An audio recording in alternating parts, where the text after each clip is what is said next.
देखो दोस्तों, मुझे ऐसा लगता है इंसान को ज़िंदगी में सिर्फ 3 चीज़ें चाहिए होती है। पहली अच्छे दोस्त, दूसरा चाय और तीसरा अच्छा हेल्थ इंश्योरेंस। क्योंकि दोस्तों के साथ मस्ती तो कर लोगे, सेफ्टी इमरजेंसी के टाइम पे काम आते हैं, दोस्त तो आते ही हैं, उसके अलावा काम आता है हेल्थ इंश्योरेंस। अब दोस्त और चाय आप खुद जुगाड़ लो। मैं आज की वीडियो में आपको बताने वाला हूँ अच्छा हेल्थ इंश्योरेंस कैसे लेना है। हम आज लाइव देखेंगे कि क्या क्या फीचर्स होते हैं एक पर्टिकुलर हेल्थ इंश्योरेंस के अंदर और उनका मतलब क्या होता है और क्या क्या आपको ध्यान देना चाहिए। तो चलिए शुरू करते हैं। स्क्रीन रिकॉर्डिंग पे लगा दिए। ये देखिए, मैंने ये एग्रीगेटर की वेबसाइट खोल रखी है। यहाँ पे आप 2 प्लान देख रहे हो, केयर सुप्रीम, नीचे एस्पायर गोल्ड, नीवा और फिर उसके बाद स्टार का है, स्मार्ट हेल्थ प्रो, बहुत सारे हेल्थ इंश्योरेंस है। खैर, अब इनका मतलब क्या होता है, देखो आप ऊपर ऊपर से पढ़ के देख पा रहे हो कि यहाँ पे लिखा है एक्सक्लूसिव ऑफ 5%। चलो खुल ही गया सीधा, लेकिन बाहर क्या लिखा था एक बार फिर भी देख लेते हैं। ठीक है, exclusive of 5% inclusive of 5% discount, 20% को payment applicable on treatment outside the network list. मतलब there is a network list, ठीक है। नेटवर्क लिस्ट के अंदर जो होंगे उसमें शायद कोई को पेमेंट का क्लॉज नहीं होता होगा। बाकी को पेमेंट का क्लॉज होता क्या है, क्लॉज होता है ये है कि अगर लेट्स से कि अगर आपका 100 रुपये का बिल आया और आपके हेल्थ इंश्योरेंस में को पेमेंट है, तो अगर लगा लीजिए 20% की, तो 80 रुपये आपका इंश्योरेंस प्रोवाइडर देगा और 20 रुपये आप दोगे। मैं क्यों दूंगा, आप दोगे, ठीक है। फिर उसके बाद आते हैं, तो इसमें ऐसा लिखा है कि भैया आउटसाइड कराया तो 20% को पेमेंट होगा। हो सकता है कि नेटवर्क लिस्ट के अंदर कोई ज़्यादा कुछ और को पेमेंट क्लॉज हो, बट ऐसा लगता है कि नेटवर्क लिस्ट वालों में को पेमेंट क्लॉज नहीं होगा। बहुत बार बोल दिया मैंने को पेमेंट। खैर, सिंगल प्राइवेट एसी रूम, मतलब there is a limit to the room. उसके बाद 3.5 लाख रुपए रिन्यूअल बोनस है। रिन्यूअल बोनस क्या होता है, देखो आप 1 साल इंश्योरेंस लेते हो, अगले साल फिर जाते हो लेने, तो रिन्यूअल बोनस का मतलब ये होता है कि भैया आपका जो है क्लेम अमाउंट बढ़ जाएगा, ठीक है। ये जनरली उन केसेस में होता है जब आपने कोई क्लेम नहीं लिया, तो it's called no claim bonus, ठीक है। इसके बारे में आगे बात करते हैं।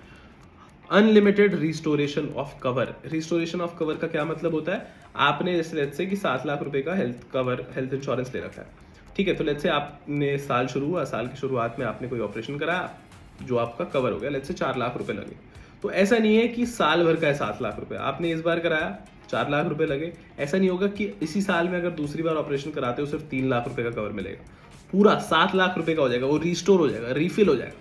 मतलब आप इसको ऐसे देखिए, टंकी की तरह, आपका हेल्थ इंश्योरेंस कवर टंकी की तरह है, 7 लाख रुपए की टंकी है, ठीक है। आपने एक बार ऑपरेशन कराया, वो 7 लाख में से 4 लाख चले गए, अब ऐसा नहीं कि इतना ही रहेगा, ये दोबारा से भर जाएगा, रिस्टोर हो गया, ठीक है।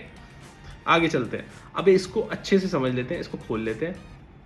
देखो कवर अमाउंट यहाँ पे आप चेंज कर सकते हो, 10 लाख चाहिए 10 लाख डाल दो, 7 लाख चाहिए 7 लाख डाल दो। अब ये कितना होना चाहिए, सबसे पहले ये बात करते हैं, ठीक है। आपको कवर कितना चाहिए ये मैं नहीं बताऊंगा, ये कोई भी क्या बोलते हैं फिनफ्लुएंसर वगैरह इंटरनेट पे आदमी नहीं बताएगा, ये आपको खुद सोचना है। आप सोचिए कि आप किस हॉस्पिटल में जाके इलाज कराने वाले हो, वहाँ पे लगभग सर्जरीज जो है कितने की पड़ेंगी आपको, 10 लाख की, 7 लाख की, 8 लाख रुपए की, कितने रुपए का खर्चा आ जाता है, क्या आपकी उम्र है। अगर आप देखिए बूढ़े लोगों में अगर हम जाते हैं तो वहाँ पे शायद खर्चा ज़्यादा आएगा, अगर आप अपनी देखते हैं तो खर्चा शायद कम आएगा।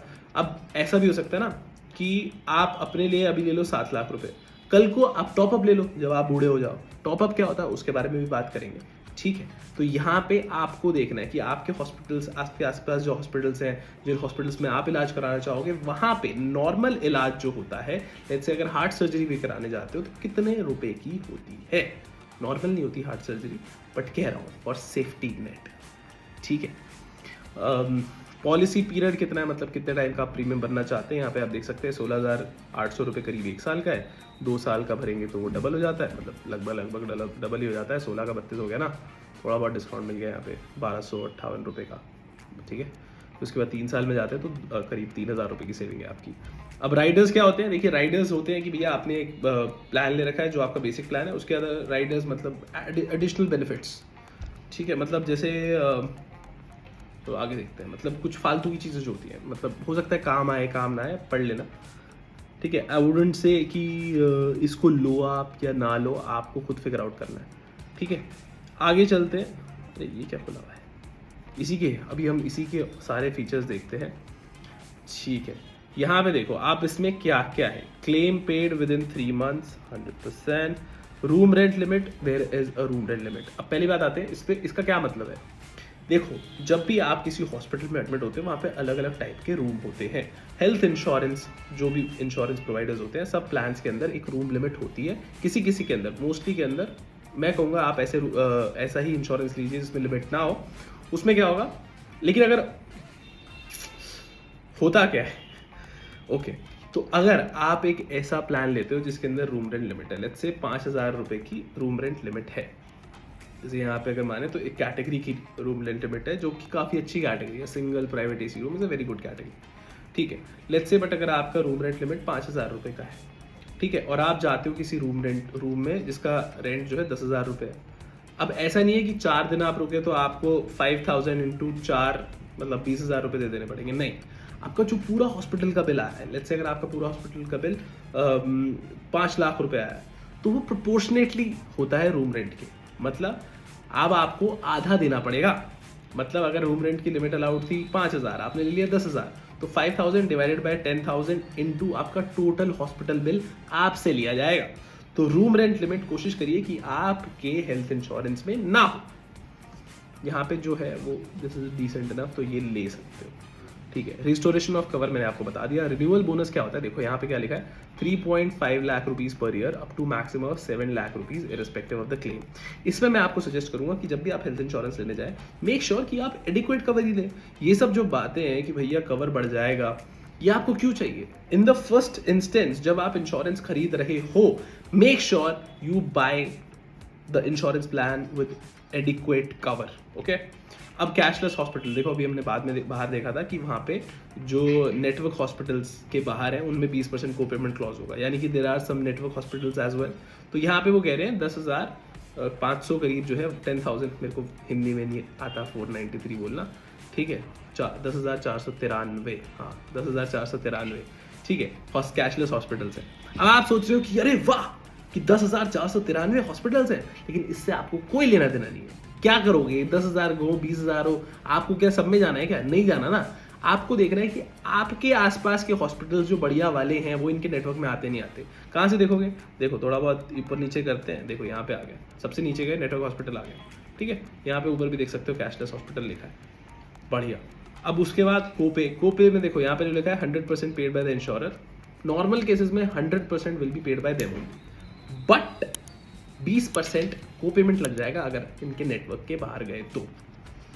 Pre hospitalisation coverage, post hospitalisation coverage का क्या मतलब होता है, वैसे तो नाम से ही समझ गए होंगे आप, लेकिन जैसे लगता है कि आपकी कोई सर्जरी होनी है, उससे पहले आपकी कुछ दवाइयाँ चलेंगी, ठीक है, उसको बोलते हैं प्री हॉस्पिटलाइजेशन कवरेज। उसमें जो खर्चा होगा आपके हॉस्पिटलाइज होने से पहले, जो भी खर्चे होंगे वो 60 दिन तक कवर्ड है। मतलब यहाँ आप लेट्स से 31 मार्च को जो है आपको एडमिट होना है हॉस्पिटल के अंदर, उससे पहले आपकी 2 महीने तक की दवाइयाँ चलेंगी ताकि आप तैयार हो जाओ अपनी सर्जरी के लिए।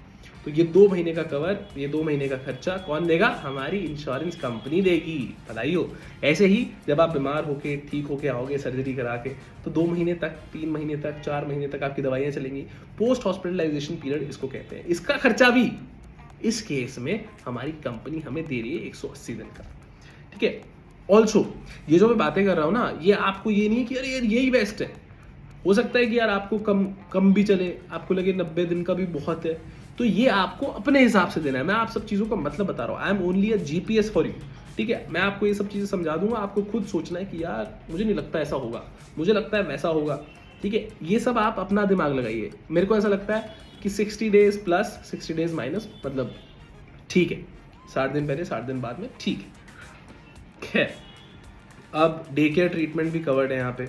होता क्या है, काफ़ी सारी इंश्योरेंस पॉलिसीज़ में ऐसा होता है कि जब तक आप पूरे दिन के लिए एडमिट नहीं होते जिस सर्जरी में, उसका कवर, उसका क्लेम इंश्योरेंस कंपनी नहीं देती। यहाँ पे ऐसा लिखा है, बहुत सारी अब पॉलिसीज ऐसी आ गई है जहाँ पे डे केयर ट्रीटमेंट भी कवर होते हैं। जैसे आपने कोई छोटी मोटी चीज़ कराई, ठीक है, वो आपने कराई, आप घर चले गए, बात खत्म, ठीक है। अब पहले क्या होता था, 24 घंटे चाहिए जिसकी पॉलिसी के अंदर, वो कहेगी कि नहीं बनेगी, आप कम से कम मिनिमम 24 घंटे के लिए एडमिट होना ही पड़ेगा।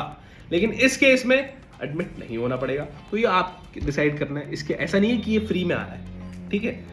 जिस पॉलिसी में नहीं होगा उसका प्रीमियम कम होगा। This is an extra service that you are getting,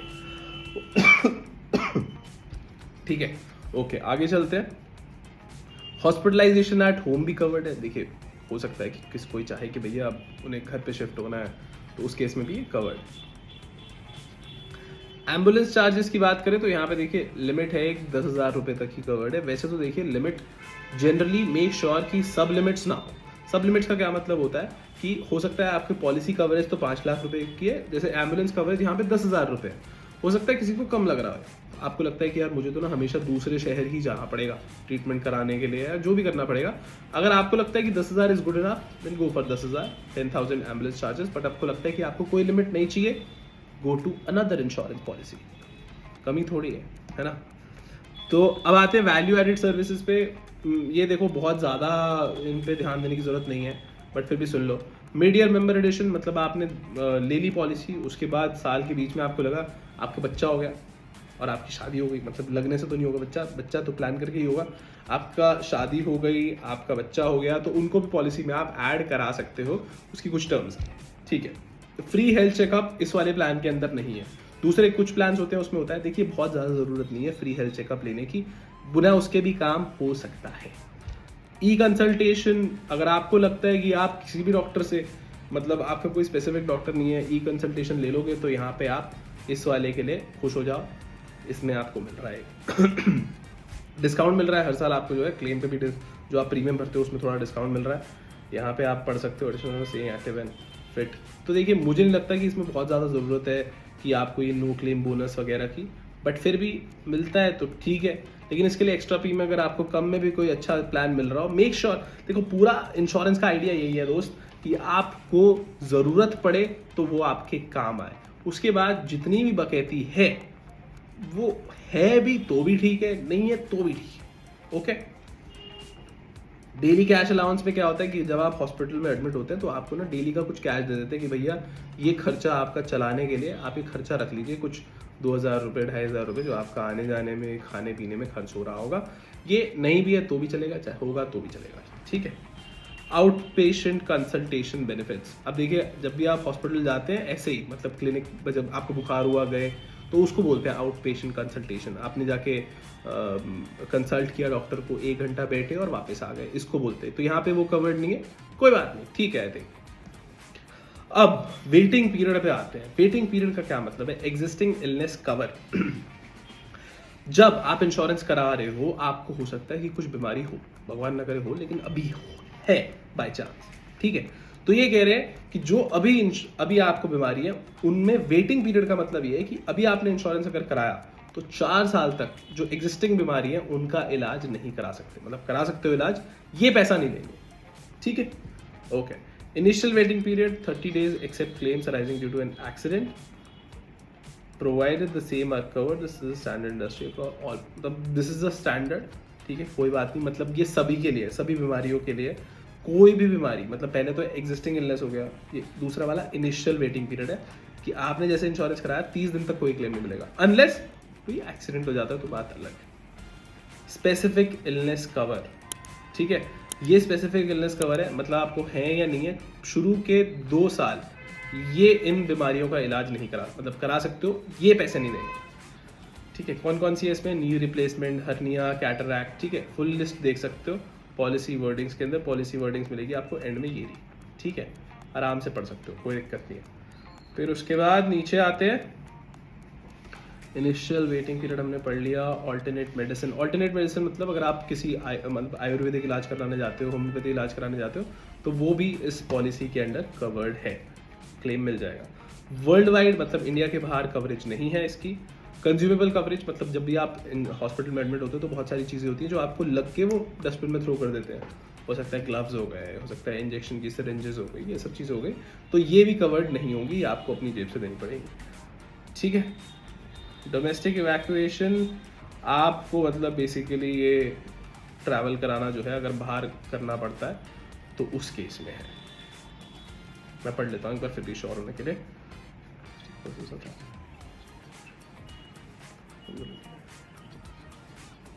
ओ अच्छा, अगर आप बाहर हैं और वहाँ से अगर आपको कोई बीमारी हो जाती है तो आपको जब यहाँ लाया जाएगा तो उस प्रोसेस में जो खर्चा होगा वो भी इस पॉलिसी में कवर्ड नहीं होगा। कवर फॉर ऑर्गन डोनर, तो बेसिकली अगर आप ट्रांसप्लांट कराते हो तो आपका जो डोनर है उसका पॉलिसी यहाँ पे कवर्ड है, मतलब उनका भी जो इलाज होगा वो यहाँ पे कवर्ड है, ठीक है। एनुअल वाइड वैक्सीनेशन यहाँ पे कवर नहीं है, I think, which is self explanatory. Maternity cover यहाँ पे कवर्ड है। न्यू बॉर्न बेबी मतलब बच्चा पैदा हो गया तो वो भी एकदम से कवर नहीं हो जाएगा, उसका कवर अलग से अगर एडिशन करानी पड़ेगी, जैसे मैंने आपको बताया था, यहाँ पे लिखा भी है, एडिशन करा सकते हो। ठीक है, ये मदर के लिए है, pre and post natal benefits. तो ये एक पॉलिसी हमने देखी, ठीक है, इसमें हमने काफ़ी सारी चीज़ें देखी, इसके अंदर FAQs भी हैं बहुत सारे, ये सब आप चीज़ें देख सकते हो। आइए दोस्तों, अब देखते हैं पॉलिसी वर्डिंग्स, हम खोल के देख लेते हैं आपके सामने, सो दैट आपको ये ना लगे कि भाई पॉलिसी वर्डिंग्स तो देखी ही नहीं, है ना।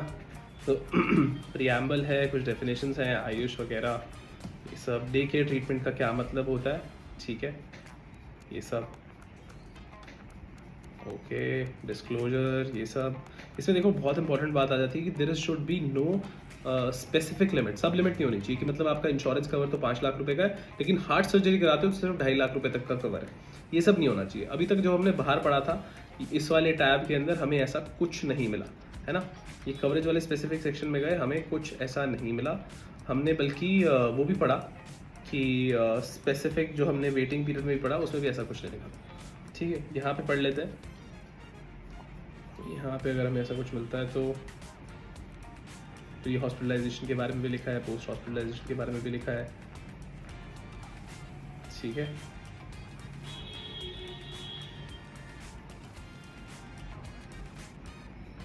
ये सारी टर्म्स डिफाइन हो रखी हैं, तो आप टर्म्स पढ़ सकते हो। फिर उसके बाद नीचे बेनिफिट्स की बात आ जाती है। ये देखिए, ये बेनिफिट शुरू हो गया, हॉस्पिटलाइजेशन, इन पेशेंट केयर। इन पेशेंट केयर का मतलब ये होता है कि जब आप एडमिट होते हैं, OPD का मतलब होता है कि आप आए, कंसल्ट किया और चले गए। जैसे आप नॉर्मली अपने बुखार में जाते होगे, ये सब करने जाते होगे, वो सब OPD बुलाता है, तो यहाँ पे वो कवर्ड नहीं है, कंसल्टेशन कवर्ड नहीं है, डे केयर ट्रीटमेंट कवर्ड है, ठीक है। और जब हम बोलते हैं कैशलेस फैसिलिटी, मतलब ये कि कंपनी जो है, इंश्योरेंस कंपनी सीधा का सीधा हॉस्पिटल को पैसा दे देगी। ये देखो, प्री हॉस्पिटलाइजेशन का पीरियड यहाँ पे 60 डेज लिखा ही है, पोस्ट हॉस्पिटलाइजेशन का भी 180 डेज यहाँ पे आप पढ़ सकते हो, ठीक है। डोमिसलरी ऑर्गन डोनर कवर, मतलब आपका जो, अगर लेट्स से अगर कल को कोई ऐसा ऑपरेशन होता है जिसके अंदर there is a organ donor, तो वहाँ पे क्या है कि ऑब्वियसली ज़्यादा कवर आपको चाहिए होगा, बट यहाँ पे वो भी कवर्ड है। लेट्स से अगर 3 लाख रुपए उनका कुछ इलाज में लगता है, क्योंकि बहुत सारा प्रोसीजर तो उन पर भी कैरी आउट हो रहा है, तो उन पे लगता है, तो फिर आपके पास सिर्फ 4 लाख रुपए बच जाएगा। तो ऐसे केसेस में कोशिश करिए कि आप टॉपअप भी ले लें। टॉपअप क्या होता है उसके बारे में भी बात करते हैं। तो टॉपअप होता है basically, it is very different from a base policy. आप होता क्या है, आप जो भी मैंने टंकी की बात करी थी, आप इसको मान लीजिए कि देयर आर 2 टंकीज, एक बेस टंकी है जो यानी कि बेस इंश्योरेंस प्लान है, base health insurance, and there is a top up. आपको लग रहा है कि यार ये छोटा है, ठीक है, अब या तो आप टोटल दूसरी एक पॉलिसी ले लो जिसके अंदर जो बड़ी टंकी हो, मतलब बड़ा इंश्योरेंस, बड़ा कवर हो उसके अंदर, या फिर इसको रहने दो, इसके साथ साथ आप एक टॉपअप ले लो जो शुरू ही होगा। मतलब जैसे अगर आपने 7 लाख रुपए का हेल्थ इंश्योरेंस ले रखा है, तो जैसे ही आपका 7 लाख रुपए एग्जॉस्ट हो गया ना, तब आपका टॉपअप एक्टिवेट होगा। ये कहाँ तक जा सकता है, 40, 50, 1 करोड़, जितने तक अभी आपको कवर लेना है उस हिसाब से आप ले सकते हो, ठीक है। हम चलते हैं, हम देख लेते हैं कि यहाँ पे कुछ, देखिए एम्बुलेंस की हमने बात करी तो यहाँ पे 10,000 रुपये की लिमिट थी, राइट, ठीक है। तो रूम का भी यहाँ पे लिमिट है, हमने देखा था यहाँ पे सिंगल प्राइवेट AC रूम, जैसे बाहर भी लिखा था, तो आप उसे भी देख सकते हो, ठीक है। यहाँ पे आते हैं, हमें बेसिकली सब लिमिट वाला क्लॉज देखना है, अगर किसमें कुछ सब लिमिट है या नहीं है। बी फिट, बेनिफिट, हेल्दी, वो सब मुझे नहीं लगता कि बहुत ज़्यादा ज़रूरी है, मिल रहा है तो ठीक है। Standard exclusions, there are exclusions, waiting period की जो हमने बात करी थी तो वही यहाँ पे मेंशन्ड है।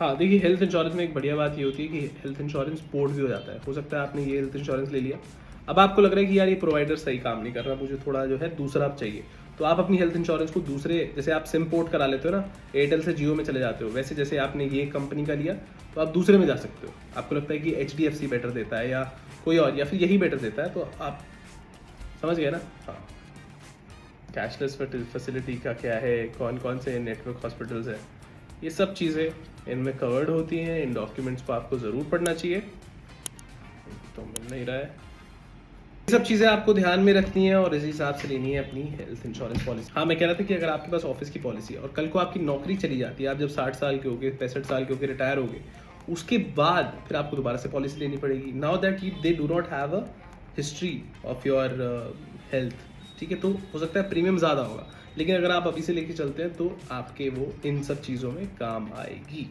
ये भी हो सकता है कि आप सोच रहे हो कि यार मैं जो मेरी कॉर्पोरेट वाली चल रही होगी उसी को कन्वर्ट करा लूँगा, बट इतना ईजी नहीं होता, ठीक है। ऑल्सो आप जैसे जॉब चेंज करते हो तो आपकी हेल्थ इंश्योरेंस दूसरी वाली पॉलिसी में शायद वो चीज़ें ना हो जो आप चाहते हो, ठीक है।